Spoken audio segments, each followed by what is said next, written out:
Welcome friends to doctor Satsangi's one more wellness and health tutorials. Patients बहुत बार जोड़ों के दर्द को लेकर आते हैं। हर एक दर्द आपका अर्थराइटिस नहीं होता है और हर एक अर्थराइटिस रूमेटाइड या इन्फ्लेमेटरी अर्थराइटिस नहीं होती है।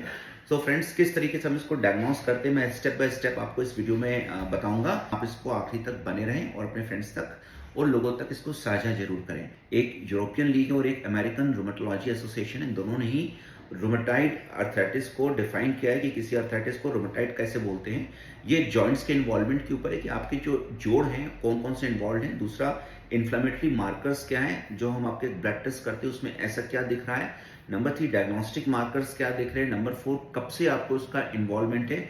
फिर 5th 6th 7th में हम एक्सरेज में देखते हैं और पेशेंट की ओवरऑल दूसरे पैरामीटर्स देखते हैं और उसकी पैटर्न देखते हैं।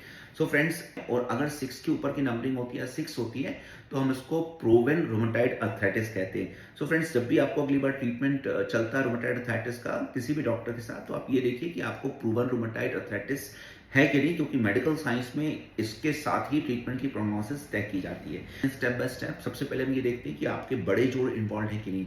बड़े जोड़ों में ये शोल्डर्स आते हैं, हिप के जॉइंट्स के आते हैं, नीज के आते हैं।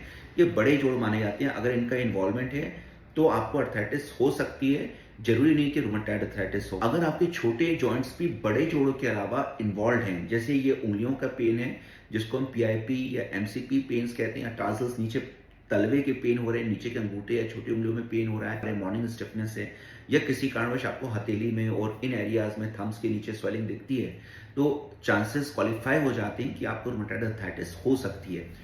इसके अलावा अगर आपकी एंटी सीसीपी और आरए फैक्टर जैसी 2 रिपोर्ट्स ब्लड में पॉजिटिव आती है, तो डेफिनेटली और चांसेस बढ़ते हैं कि हम आपको प्रूवन अर्थराइटिस बोल सकते हैं, रूमेटाइड टाइप।